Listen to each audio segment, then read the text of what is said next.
Great. Okay, so this is the in-depth on FarmOS. So I'm just going to try to focus this call on rather than a lot of the features, the features for farmers. This will be kind of more geared towards the features for developers for FarmOS and kind of what's possible with the API and the development on the development side of things. So first, I guess just to give a quick overview, because I think it's good to frame, why FarmOS started and what the goals, big picture goals of it are. So I'm just going to rely on these slides for that real quick. So the main thing is we want to be able to collect anything. FarmOS is its purpose is to be the application that a farmer uses for management of their day-to-day activities and for reviewing of things that happened in the past. So the idea is kind of to create a database with an explorer for you to be able to look back in time, relate things geospatially, and really model the farm in the way that you would think about it. So you're thinking in terms of these are my plantings that I have this year, and they are in these areas, and these are the harvests or inputs or other activities kind of associated with those things. So the ability to collect anything is one of the big priorities. We really want to be able to have a place in FarmOS to be able to store things and link them together with other things. So the ability to find and manage records is also key. Being able to search and organize things and categorize, and also to be able to export so that you can take data out of FarmOS to do more advanced analysis in another program, whether it be a GIS application or a statistical analysis application. So we'll show some of what's possible with that, and from anywhere. So the idea is that we want to be able to make it easy to record data, because that is one of the biggest hurdles for farm data collection is just having something that can easily be used in the field, but also works in the office too. So from anywhere means on your desktop, on your laptop, tablet, phone. And we've got a couple of different approaches to that too, so I'll show some of that. And one of the most important parts of FarmOS is that the farmer owns the data. So it's private by default, but it has a really granular permission system to allow for sharing of data. So that's what I think we're really excited to do more of moving forward with this platform, is developing ways of opting in to sharing with other systems in various ways. I think that's that piece. So then I wanted to just touch quickly on what the main types of records are in FarmOS. So this is kind of speaking to the data architecture and how you're modeling the farm. So it's really divided into 4 high-level types, although 5 and maybe 6 if we get a little bit further into this. But areas are one of the main things. So it allows you to map out your farm so that you can say, these are my fields, these are the beds within those fields, here's buildings, et cetera, et cetera.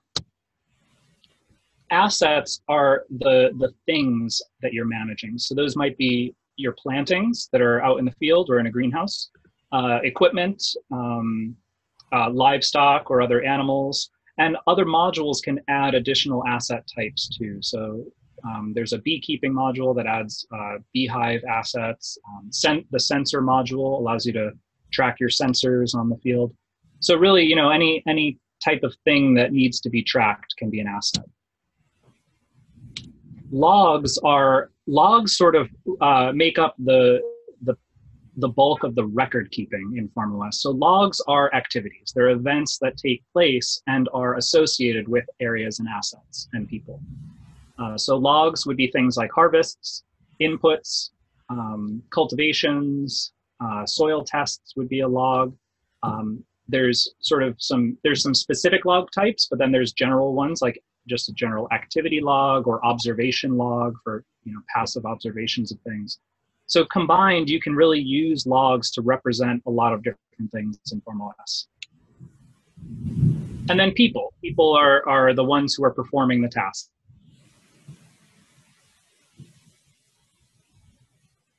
works on the farm. You can also give them different roles and permissions to restrict what they can access and what they can't. So, maybe we'll show some of that in a little bit also. The two other types that I didn't mention, but which might come up later in this, are taxonomy terms. So we can have vocabularies of things within FarmOS. So we're using that for things like crops and variety lists, animal types like breeds, quantity units, things like that. So maybe we'll take a look at that later on. And then a newer type that has been sort of developed recently is this idea of a plan. So you have your granular types, your assets, logs, areas, and people. And now, we're starting to develop this idea of plans. And a plan is kind of a higher level entity or record that organizes assets and logs towards a specific purpose. So examples of plans that plan types that we have now are the grazing plan from the grazing module, allowing herds of animals through paddock movements. And a forest plan is being developed right now for natural and plantation forest management tasks. So over time, I kind of see the plan entities becoming, really useful for creating more prescribed workflows of your tasks and assigning them to people moving forward. So those are the big picture goals and the record types. The other thing I want to show real quick is FieldKit. So FieldKit is is a companion to FarmOS. FieldKit is a Android and iOS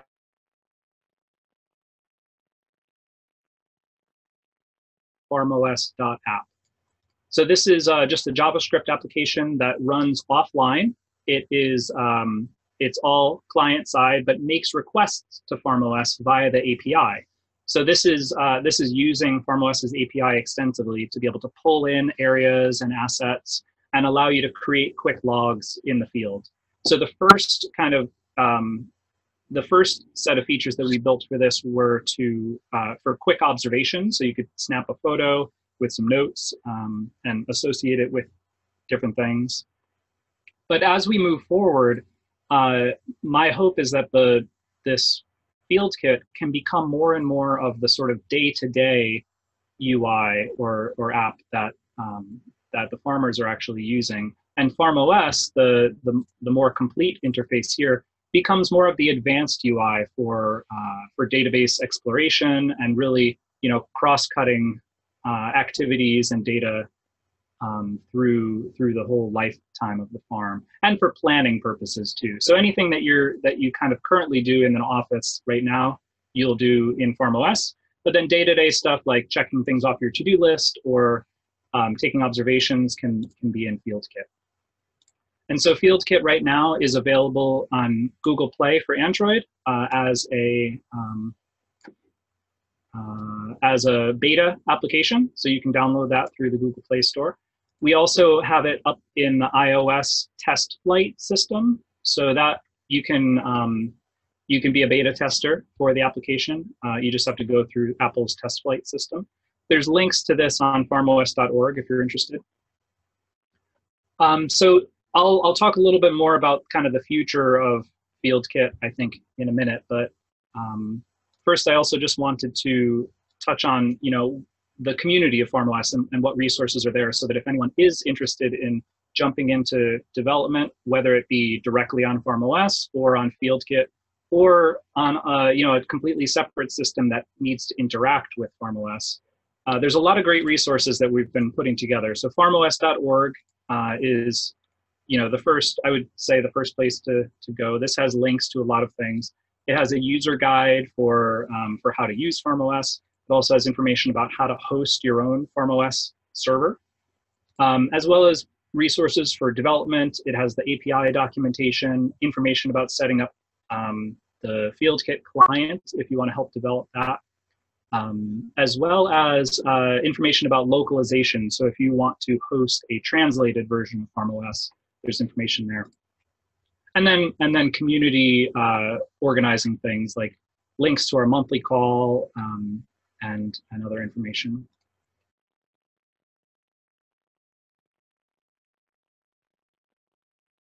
a great place for just conversations about things, asking questions about using FarmOS, or conversations about development on hosting and that kind of stuff. All of our, or most of our issue tracking is done in GitHub. So we're on github.com/FarmOS. You can find the main FarmOS repository, which is for the server right here under FarmOS/FarmOS. FarmOS.org you can is right there for if you want to contribute documentation. The FieldKit is under this one, FarmOS-Client. And then we've got a couple of other pieces here too, which I'll cover in a little while. Also, we use Drupal.org for some issue tracking on the FarmOS server itself. This is where FarmOS started, so this is where a lot of the original information is. Okay, so one thing I wanted to mention before I jump into API documentation is this idea of quick forms. So this is kind of developed more recently in FarmOS, and I actually sort of consider it to be an intermediate step right now. So quick forms are this sort of simplified set of forms for data entry in FarmOS. So it lives directly in FarmOS. You go to your FarmOS URL to get it, but then it offers you really simple forms for things like an egg harvest. So, you know, on your phone, you can quickly log how many eggs you've collected, or a milk harvest, similar.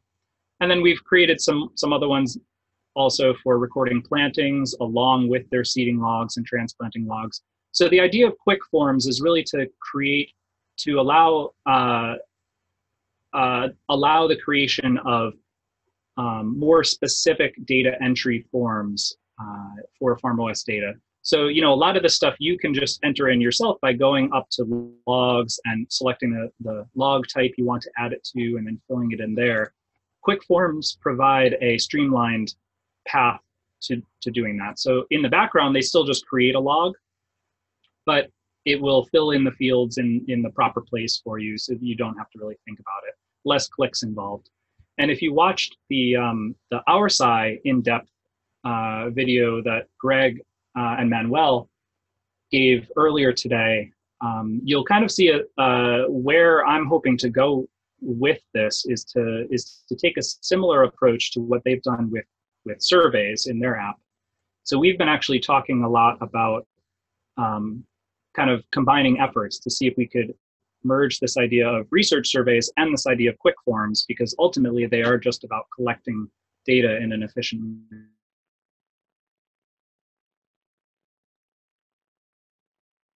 A little bit less to maintain. So I won't go into too much detail on quick forms right now. I just wanted to mention them. Yeah, let's jump into the API real quick. So the API documentation is on farmos.org/development/API. So you can get to it this way. And it's a RESTful API. So you're essentially working directly with the records in FarmOS. So this has information about authentication, which right now you authenticate and get back a cookie and a REST token that you can use. You can also use basic authentication if you want to set that up on your server. And in the future, we're eager to implement an OAuth identification system too, so that we can leverage all the benefits of that kind of approach. So some of the things that the API provides right now is this farm.json endpoint. And this will give you back some basic information about the farm. So this can be useful in depending on what you need, but this will give you back like the name of the farm, its URL, what API version it's using, the system of measurement it's using, which would either be metric or US, the currently logged in user, and then information about the different types of records that are in the system. So I think if I can just open up test. Oops. Test.farmos.net/farm.json, and you can kind of see what that looks like. So this will give you some information, some high-level information about the FarmOS system.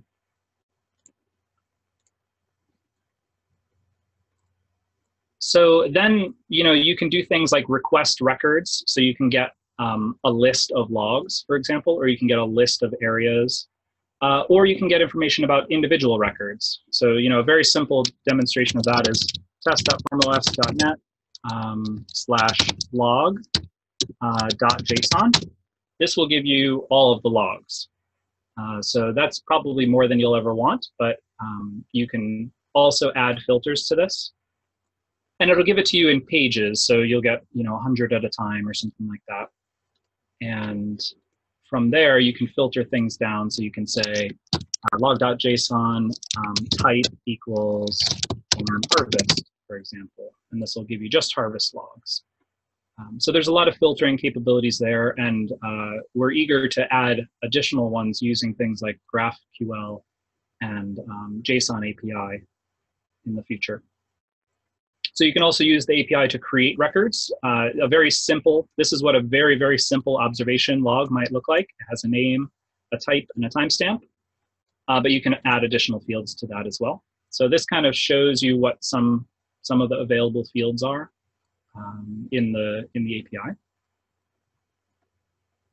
And different log types may provide other additional fields on that too. So input logs have a material, input purpose, things like that. Harvest logs have a lot number.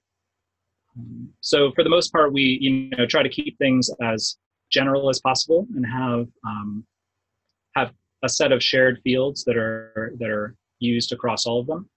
But then we have additional log types that are more specific. So you can do things like creating assets and taxonomy terms, and of course you can update records. And you can also upload files, so you can attach files to logs, and all of these things are being used by the FieldKit in order to allow you to kind of create observations on the fly. So what that might look like is you would open up FieldKit, you would click create a new log, give it a name like things are drying up. You can set the date, log type, you can associate it, you can add quantities and associate it with assets and locations. You can get your GPS location from the device too, and you can upload pictures. And then ultimately, what you then do is synchronize this to FarmOS. So FieldKit itself is working 100% offline right now. If I were to look at the storage here, we would see that we have an index.db that stores sets of areas and assets and logs within the browser itself. So these things can live independently of the server. You can go out in the field without any internet connection, record these things, and then when you come back to the office or when you're back within Wi-Fi range, you can synchronize them by clicking this button here. And that will cause that record to sync up. And then if I click on that, I can actually open it directly in FarmOS so you can see what that looks like. And all of this is happening via API requests. So there you have it. So I'll also of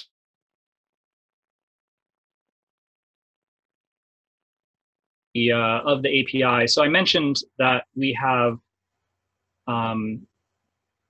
you can do these requests as raw requests. So you can use something like curl to pass JSON arrays of information directly to FarmOS, or you can use something like Python or JavaScript to do this for you. So we have two libraries now. One of them is FarmOS.py, and the other one is FarmOS.js. These are libraries that you can use in your program to interact with the FarmOS API. So it kind of abstracts that a little bit for you so that you don't need to be making these requests directly. You can use one of these API libraries. And the FieldKit is using FarmOS.js already. And FarmOS.py is being used by the aggregator, which I'll mention in a little bit. So let me just demonstrate that really quick. just to give you a sense of what that might look like. So I'm just going to open up a Python terminal here. I'm going to say import FarmOS. Then what you need to do is you need to give it a host name. So I'll say test.farmos.net. Username is OpenTEAM, set up for this. And password is demo farm. Now what I can do is say farm equals FarmOS. Open this up to make sure I get it right. So this is, whoops. This is what I'm going to be showing. So I'm just going to do farmos.farmos, and then you pass in the host name, username, and password. Then I can call farm.info, and this will actually give me that farm.json information that I showed before. Whoops, I did something wrong. Oh, I need to do FarmOS. I need to do farm.authenticate. Perfect. Oops. I think you have the wrong password in there, Mike. Oh, you're right. Thank you. Okay, so password equals demo farm. Thanks, Paul. Okay, farm equals farmos.farmos, host name, username, and farm.authenticate. This will actually send those authentication credentials and gives me back true. Now I can say farm.info, and this will give me back the JSON of that farm.json endpoint. I could also do things like farm.area.get, and this will give me back all of the areas in FarmOS. And there's options within these libraries to filter things down to. I could also get a specific record, so I could say farm.log.get 645, and that'll give me back just one log. So just to drive that home, let me open up my observations logs in FarmOS and find the one that I just created. Things are drying up. So that was log ID 647. So I should see that if I do 647. And there it is. Things are drying up. So the same basic features are available in the JavaScript library as well. And both of these libraries are available in the JavaScript one is on npm, so you can run you can download that via traditional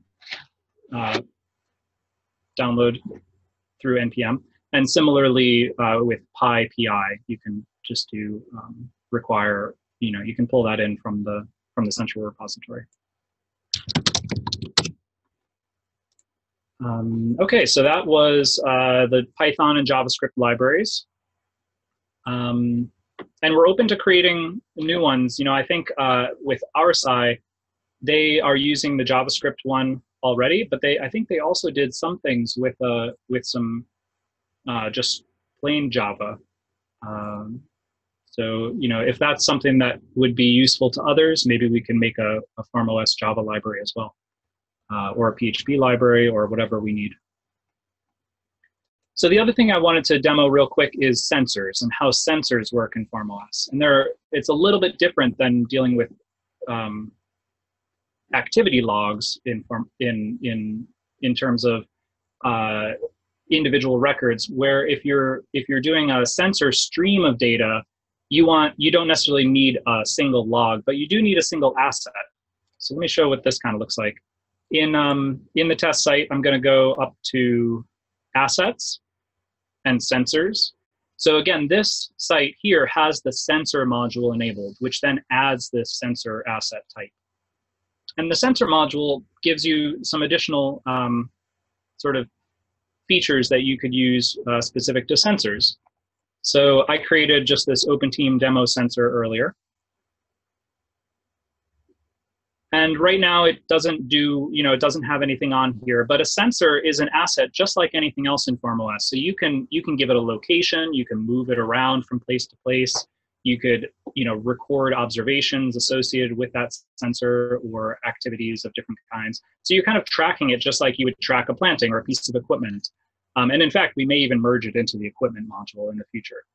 But what sensors do provide that other assets don't is a sensor data stream. So if I edit this sensor here, I'll show you what we have, what the capabilities of this are right now. So you'll see this, that most of this is just a typical asset edit form, but what sensors have is this sensor configuration field. And the first thing that you'll do is you'll select what type of sensor this is. So this, I think, is probably one of the more exciting things, but harder to really convey in a demo, is that modules can define their own types of sensors. So FarmOS comes with this very simple, quote unquote, listener sensor type. And what that does is it just opens up an endpoint that you can post data points to, and then it stores that in the FarmOS database. So I'll show you how that works, but it's important to understand that that's just one type of sensor. And if you need something that's more complicated than that, more complicated than just saving data points to a single database table, you can create your own sensor type and inform FarmOS about it so that it appears in this dropdown and has its own settings and all of that. And then you can do whatever you want with it. So some people in the forum have been talking about using things like InfluxDB, which is a time series database, just for more efficient querying of sensor data. So it depends on what you need, but for the most part, if you're just doing some simple data streams, the listener is going to work really well. So with a listener, some of the settings you have are you have a public key and a private key, and that just allows you to have essentially a URL associated with this sensor so that you can authenticate the data. So this does not use your FarmOS user login accounts. You don't give it a username and password. Instead, you give it you use a URL that looks like this. So this is test.farmos.net/farm sensor listener, the public key and the private key. And what you do is you basically just post a JSON array to that, which only really needs to include a value. The timestamp is optional. If you don't include a timestamp, it'll just use the current time. And here's an example curl command we can use, so I can show how this works. I'm just going to paste this into a terminal and hit enter. Now, if I come back to this sensor and click view,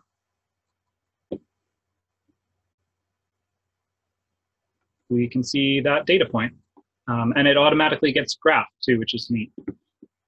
So let me come back to that terminal, and I'm gonna delete that default timestamp value so that and I'm gonna change the value to 80.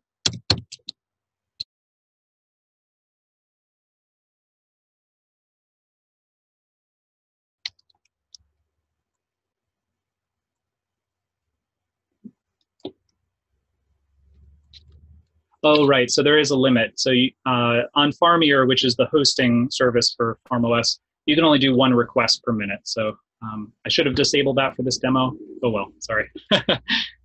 But you get the idea. So this is being used.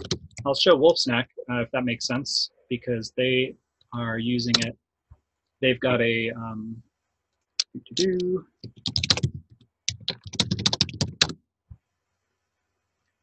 they've got a cohog sensor deployed there that's measuring temperature and humidity, as well as battery levels. So it's monitoring its own battery.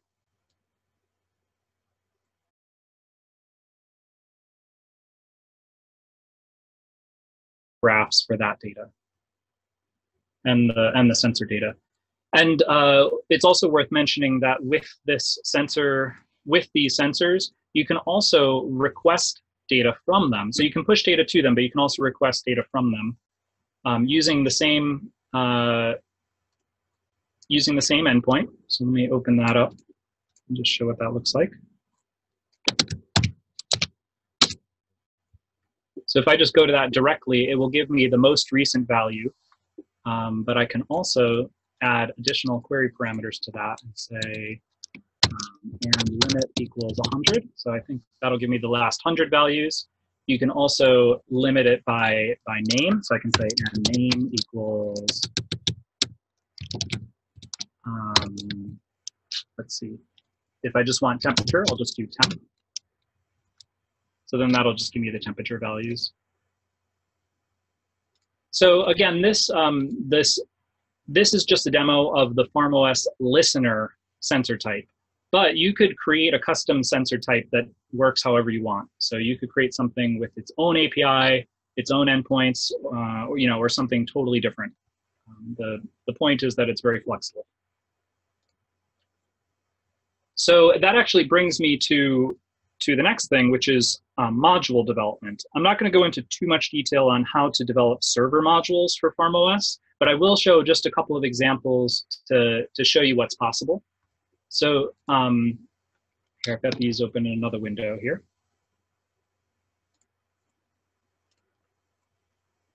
So, there are modules already available for things like beekeeping I mentioned. So this is the beekeeping module. And this provides a bee colony asset type. So then you can track activities associated with your bee colonies. Pretty simple. This is an eggs module, and all this does is provide a quick form for recording egg harvests. So that egg quick form that I showed earlier doesn't come with FarmOS. It's an add-on module that you just download and pop in. So you could, if you need very specific forms for data entry for people, you could use quick forms and build them in a module and pop that in just on your FarmOS, so it's very specific to you. So I've been helping some farms do that as a way of streamlining their data entry. And then, you can use modules for other things too. This one, Farm Map FI and Farm Map NO, these add additional layers to FarmOS Maps. So in this case, it's layers from the Norwegian Mapping Authority. I helped a FarmOS user put this module together because they're based in Norway, and the Google Map layers that they were using were off by about 10 meters or something like that. So when they imported a KML file with geometry, it was off. It just wasn't. They could see on the map that it wasn't lined up properly. So we found that that pulling in the map layers from the Norwegian Mapping Authority service corrected that for them.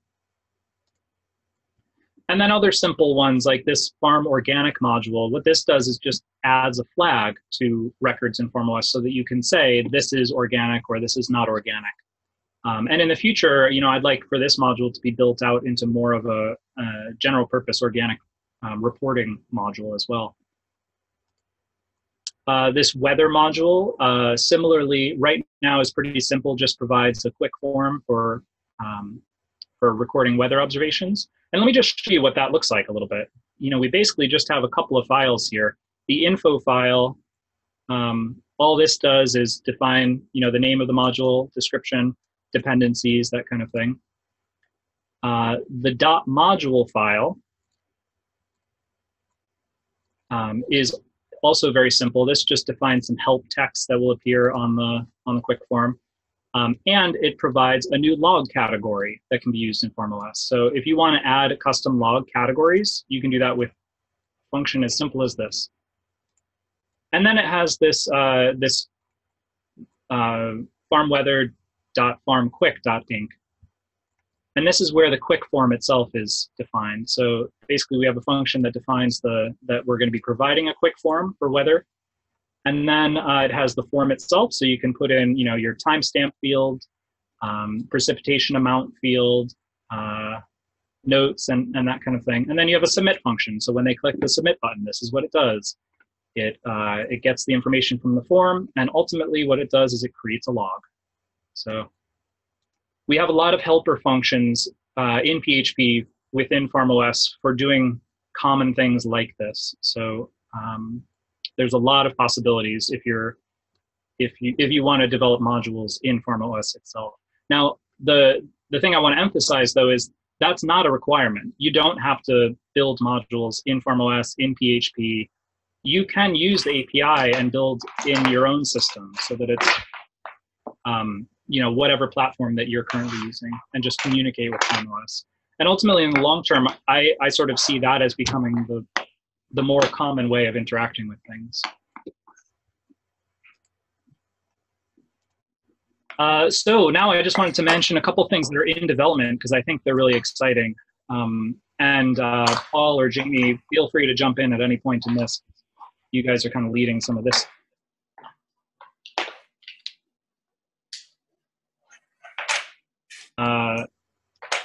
You know, right now, the basic use case is quick logging of things, so that you can kind of pull in a to-do list and record additional information or just record new observations or logs in the field. But ultimately, what we'd like to do is create this concept of field modules. So a field module would be very similar to a FarmOS module in that you could install this on your FarmOS, and it would only be available on your FarmOS, but it can provide some new specific features. So where we're kind of going is, if you look, you know, if you saw the quick forms that I was demonstrating earlier, I would love to see a lot of those quick forms actually move into this FieldKit as field modules. So in that case, what you would have on your FarmOS server is an interface that lets you say, okay, enable the egg module, the milk module, and the soil amendment module in FieldKit. So then when you open up your FieldKit, you would have those quick forms available for offline use in the field. So I'm excited about that because I think it will really push us more towards that idea of having a day-to-day data entry system in FieldKit. And then FarmOS, the server, more focused on the storage and management of that data moving forward. And then similar to that, I mentioned the surveys that RSci is focused on. There's a lot of similarity and overlap in the RSci surveys and the FarmOS quick forms. So I'm really interested in seeing how we can kind of join forces on that and share some of the burden. So one other thing I wanted to show was FarmOS Maps. Let me see if I can get to that. FarmOS Map is a new JavaScript library. I'm getting a little bit of feedback. Could I ask everyone to just mute in case it's coming from you? Testing. Okay, that sounds good. So FarmOS Map is a new library that we're working on right now. And what this is essentially is just a standalone open layers based map. So this is going to replace all of the maps in FarmOS currently, and it will also be used in FieldKit. So we wanted to create a sort of standalone library that could be used in both contexts, but could also be used in other systems too. So you would be able to essentially include FarmOS Map and then have all of the same kind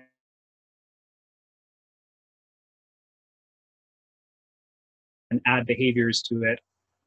So we've got it pretty well documented now, and this is a work in progress. Jamie is actively working on integrating this into FieldKit with some specific features right now, and I'm working on kind of refactoring some of the FarmOS code so that we can adopt this in there. And what that will, aside from making that a library that we can share, which is great. The other thing it will do for FarmOS is it will remove one of our largest module dependencies right now, which is the Drupal Open Layers module. And that module itself does not have a newer version for Drupal 8, which is what we're going to be migrating to. So it's kind of been a blocker on some of that for a while. So by redoing this, we get the benefit of having a reusable library, and it removes a large hurdle for moving forward with FarmOS 2.0.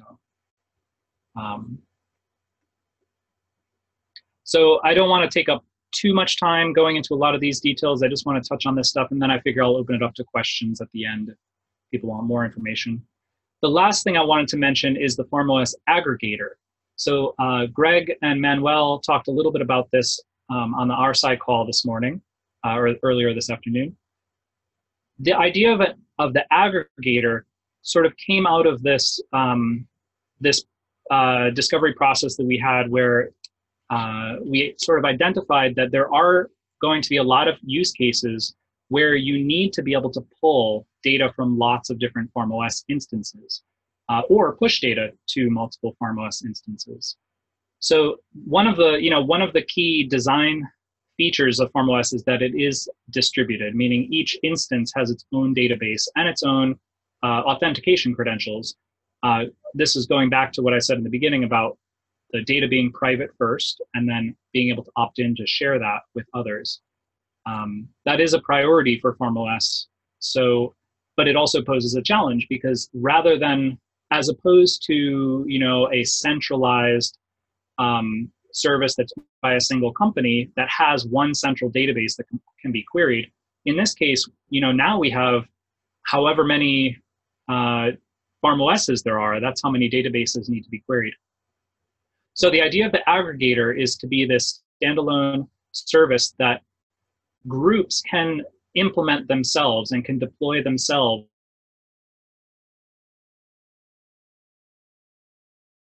Use cases to think about with this would be with RSI, they could connect all of the farms, they could host their own FarmOS aggregator and connect all of the farms that are taking place in the research farm roadmap study and be able to push and pull information from those farms. Similarly, an organization like NOFA or PASA or VBBGA, which work with lots of farms, or extension services or something like that, they could also implement their own aggregators, which give them access to those groups.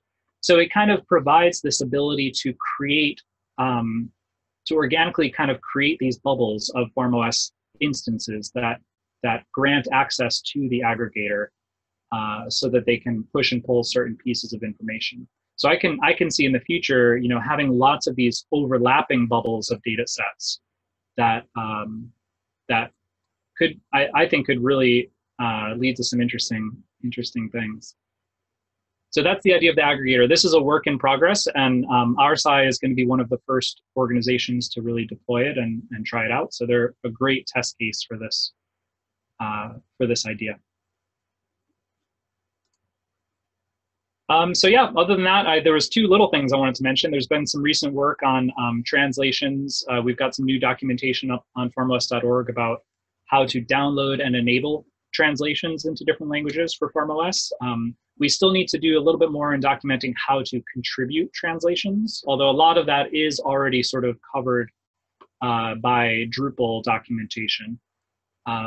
And then a really neat little feature, I don't have the URL offhand, I should have loaded it, but someone in the FarmOS community just put together their own little script on a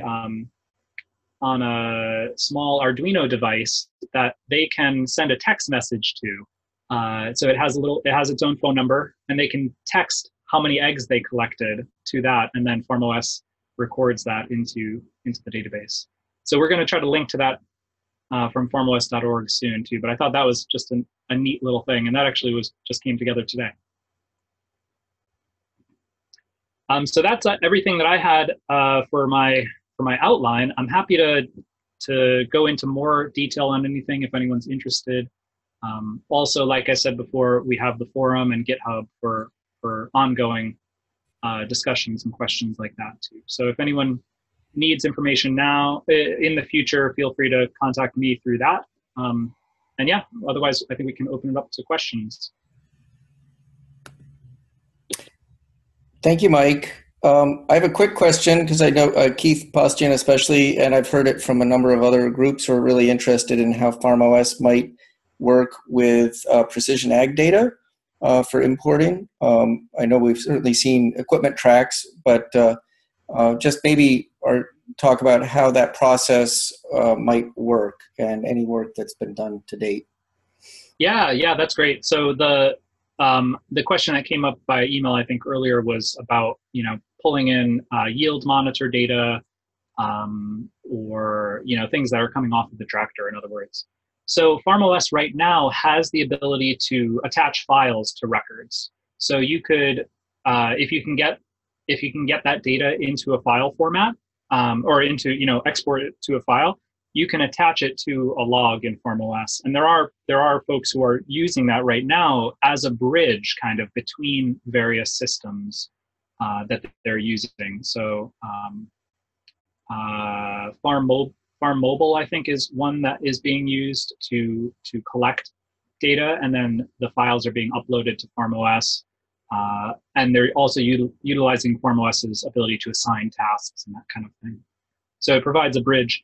Right now, FarmOS does not do anything with that data. So it doesn't display it or process it. It mainly just serves as a database for you to put it into and relate it to other things so that you can kind of, keep your mental model of this farm. So any processing or analysis of that data would be done outside of FarmOS. But that is definitely one of the things that we're, looking forward to in the future. I always say that kind of, collecting and storing the data is the first step. And once you have it, then you can start working with it. So yeah, I'm excited to talk with people who are interested in visualizing some of that stuff directly in FarmOS. I don't think it would be too difficult, but I think the biggest challenge will be in implementing the differences in all the various file types that exist out there and being able to support those things. So, but that's also where the modular nature of FarmOS will be really beneficial, I think, because we'll be able to develop modules for specific file types, and those ones will be able to read and display that information. That hasn't been a huge need right now because a lot of the times FarmOS is mainly used as the database and mainly used for creating this kind of contextual linkage of information, but then you can still, access that stuff in another place. The other thing we talked about is, with relation to the sensor data, is being able to stream data from a tractor into FarmOS so that it can then be stored in the database rather than in a separate file. That's another avenue that I think is worth exploring too. And I think that the folks at Purdue, I think, will be particularly interested to connect in on that with the IsoBlue project and similar projects. Yes, yeah, I'm very excited to talk with them. I think it'll be a very complementary conversation.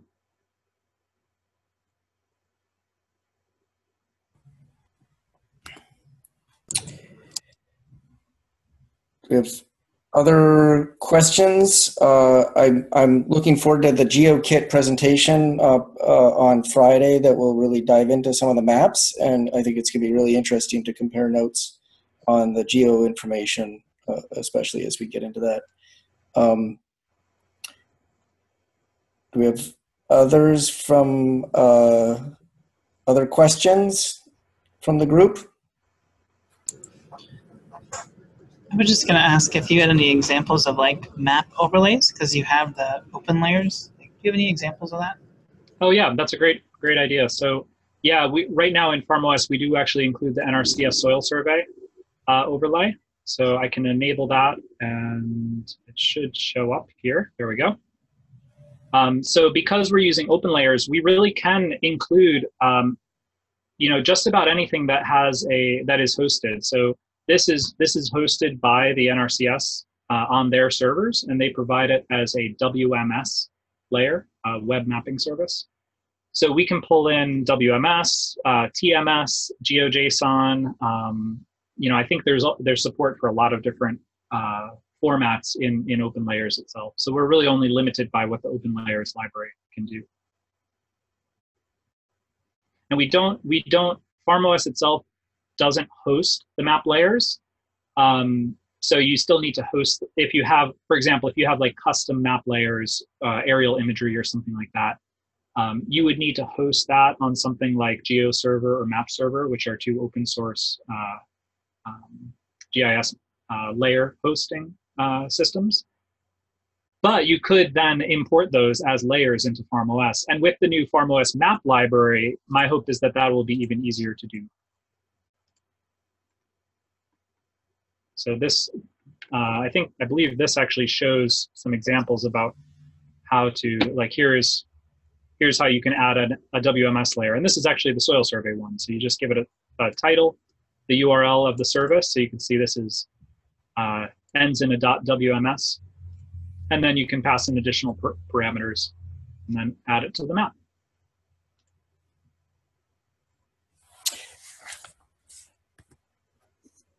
And that would presumably be similar if you're importing, say, equipment tracks, and then we're also looking at base layers for custom aerial imagery as well, right? Dorn, you broke up a little bit there. Oh, I was just saying similar process. It's a slightly different process for importing, sort of, say, aerial image layers. Yeah. Equipment tracks, for example. Yeah, well, and equipment tracks, if you mean like the path that a equipment took, that could be done as a KML import. So that's something I didn't really show in this. Maybe I can just jump over to the farmos.org documentation real quick. But under the mapping your farm section, it is possible to upload KML files so you can import KML files. And so if you have a GPS that can produce KML files, which I think a lot can, you could say, like, turn on your GPS when you're doing a seeding or a drilling or something like that out in the field, and then take that KML file and upload it to your seeding log in FarmOS, so that in the future you can come back and look at your seeding log and see the exact path that you took with that. And you can also use it for mapping areas, so you can import areas that way. Google Earth can also export KML files, so if you've already mapped your farm in Google Earth, you can export that and then pull it into FarmOS. So yeah, there's a lot of little things like that that I didn't really cover in this, but yeah, happy to answer questions now and later. And aerial imagery, or for base, is custom aerial imagery is another process as well. Yeah, that's right. So I think that's maybe what you were saying before. Maybe I misunderstood. Yeah, so you could, if you have custom aerial imagery, you would need to host it yourself. So you would need to, or use a service that hosts it. And then what you would get from that is basically just a URL of where the layers are hosted, and you could import it into your map like that. So FarmOS actually has a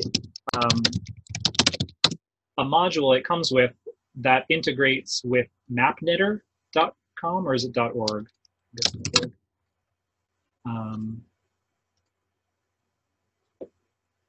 Well, you can look it up. MapKnitter is a service for hosting custom aerial imagery. And so we have a module that allows you to pull in a layer from MapKnitter. So that could be used as a quick way of getting up and running with that. And some people are using that already.